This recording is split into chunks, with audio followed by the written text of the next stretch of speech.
What is the Watchmen? Like, what are they? Why are they important? These are a lot of the questions that some individuals have been asking because, simply put, the Watchmen is a rather old story. It simply is. It came out in 1986 and 1987, and while it is an extremely famous storyline, it was never truly continued until DC brought out the Before Watchmen series. But before we can talk about that, and the disaster that is the Watchmen copyright situation, we need to explain what the Watchmen is in general. So let's get started.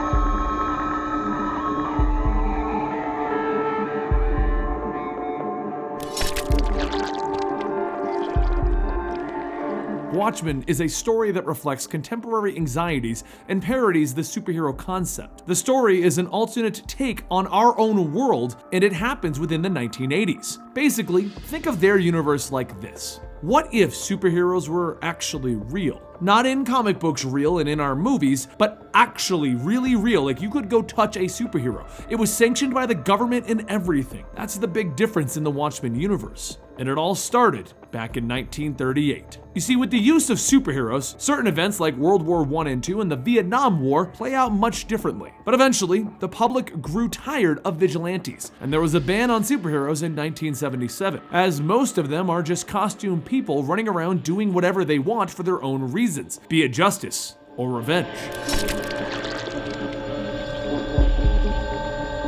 At the start of the story, we only have the comedian and Dr. Manhattan still operating as superheroes for the government, and Rorschach is operating outside of the law. Bear in mind, in this universe, Dr. Manhattan is the only super-powered individual. The movie did portray the heroes as being a little beyond a normal human in terms of their strength and speed, but that just made for a more interesting movie with better fight scenes. In the comic books, they're all just real people. Now, Watchmen is a series created by Alan Moore and Dave Gibbons with colorist John Higgins. Alan Moore originally requested the use of the characters from the Charlton Comics, a publication that DC had recently acquired at that time. But as you may or may not know, within the story of the Watchmen, this would lead to many of those characters being unusable in future storylines. So it was proposed that Alan Moore create his own superheroes to tell this story, and thus he created an entire history of superheroes within the Watchmen. He made an entire universe, multiple superheroes, heroes who are retired, heroes who are still operating, what happened to their parents and their loved ones,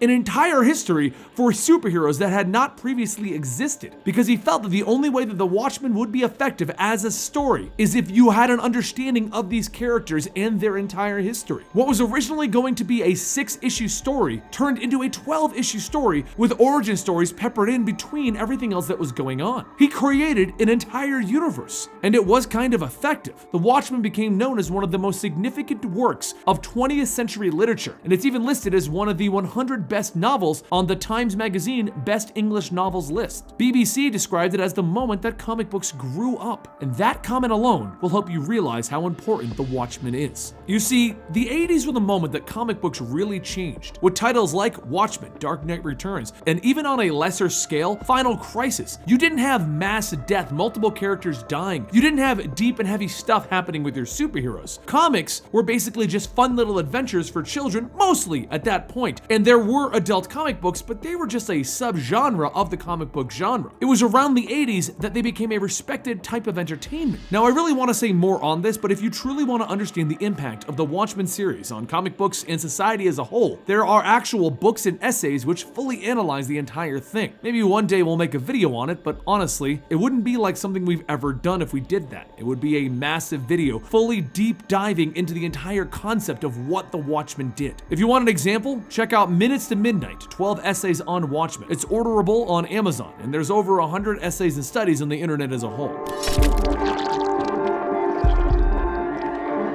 The story itself was a single one-and-done 12-issue storyline that was well received, and back in 1985, Alan Moore stated that if the Watchmen storylines were well received, he would write a prequel entitled The Minutemen. It would chronicle the first group of superheroes in this universe mentioned within the storyline of the Watchmen, and it would be the rise of the superheroes within this world through this Minutemen team. As time went on, DC also offered Alan Moore and Dave Gibbons the chance to write other prequels, such as Rorschach's Journal and the comedian's Vietnam War Diary. But you see, there was an issue. DC Comics owned Watchmen as long as they kept publishing it. and it was such a massive success that this led to it continually being published for years. Think of it as the X-Men situation with Fox and Marvel. Fox keeps cranking out those X-Men movies just to maintain the rights to the property. Alan Moore wanted the rights to the Watchmen back. This was his baby. He created an entire universe and he wasn't allowed to do anything with it without DC's okay. This was a time when a comic book writer just didn't self-publish or go through another company, such as Image Comics, to maintain the rights to their characters and concepts. So, since DC continually published Watchmen, they owned the Watchmen and the universe that they resided in. Alan Moore and Dave Gibbons both felt that the stories that DC was presenting wouldn't be able to go anywhere and they wouldn't be any good, so they didn't want to write any of those sequels or prequels that DC was offering. And they turned all those offers down, so the Watchmen universe was left to sit. In 2010, Alan Moore told Wired that DC had offered him the rights to Watchmen, but he would have to agree to write prequel and sequel projects and expand the universe. He said that if they had offered that 10 years earlier, when he asked for it, he probably would have taken it. But these days, he doesn't want the Watchmen back, and certainly not under those terms. Even though he turned it down, DC decided to move forward with the Watchmen universe, as their plan was to, as long as they could create content that they considered as high of quality as the original storyline. Then, 2 years later, DC announced the Before Watchmen line of comics. The stories would explain the backstories to some of the most popular characters and concepts within the Watchmen universe. Dave Gibbons came out and said that he felt that the original story was a complete story and it didn't need anything else, but he appreciates and understands DC's reasons for doing this,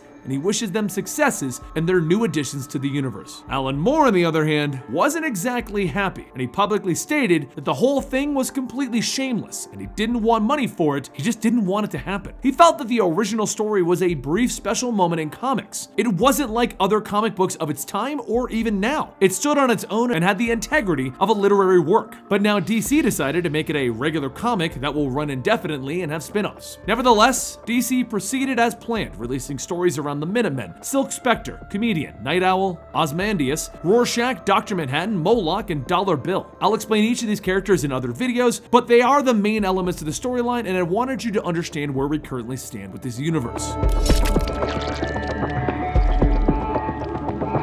And that brings us to today. Before Watchmen, and the idea of continuing the entire Watchmen brand was a mixed bag of success. I have a feeling, and this is a speculation, that DC thought it would be a huge thing, hugely accepted, bolstering sales large enough to launch an entire line of Watchmen comics beyond all of these minis, but it never achieved the level of success that the original story did. Maybe it was due to it being so old. There were so many new comic book readers that had never even heard of it. Or maybe it was due to the fact that the books themselves in the miniseries weren't telling any real massive groundbreaking storylines. Overall, DC needed a new plan, a way to make people become amazed by the Watchmen and introduce them to a new generation of comic book readers. Alongside this, they had other issues within their company as well. The New 52 had launched a couple of years prior, and while its launch was a massive success, there were a lot of timeline and continuity problems that the fans had been complaining about. They were really starting to poke through. DC was beginning to lose that steam that they had gained from their massive relaunch, and they weren't quite sure how to correct the issue. They tried a few things, such as big universe-spanning events, and then they tried the DCU initiative, which was an attempt to say, forget continuity, here's stories that are just interesting. Nothing really worked out that well, so they devised the DC Rebirth plan. And while DC Rebirth is doing a great job of correcting timeline issues by bringing back old things that we loved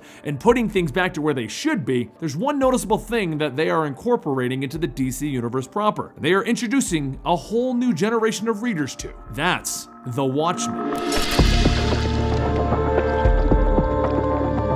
If you've been keeping up with the DC Rebirth clues and hints, you'll notice some very telling elements popping up. And we made an entire video giving you each and every one of those clues. They've done things like take lines right out of the Watchmen comics. And you know, there's always that big blue hand. While this is only my theory, I believe DC is using DC Rebirth as a way to introduce a whole new world to the Watchmen, and once again try to continue the stories and legacy of those characters. Once this whole DC Rebirth event ends, unless some crazy stuff happens, the characters of the Watchmen really wouldn't do that well in the DC universe proper long term. Their entire concept is a world where superpowers just don't exist. But what if you introduce everyone of the Watchmen cast and then return them to their universe? We get all kinds of new Watchmen comics. comics. I mean, it's just a theory, a comic theory, but it's still just a theory. The Watchmen is an interesting story. One of a man creating a beloved piece of literature for a company, and then that company refusing to relinquish the rights to him. A story of a company trying to continue a legacy that they didn't create. A story of a world of characters and concepts that fans are starving to get more of. But who's in the right and the wrong in this matter? Legally, DC owns the Watchmen and they can do whatever they want with them. Should they leave it alone or continue on a world that fans want? It looks like regardless of your opinions, we're going to be seeing more of the Watchmen and the characters from that universe soon. So give this video a like if you want me to begin exploring the before Watchmen series, the characters' origins, and the original comic run itself. I would like to, but it's really not something that we've done before, so I wanted to gauge your reaction with this overview video, helping people understand what exactly it is that we're about to be diving into if you're curious.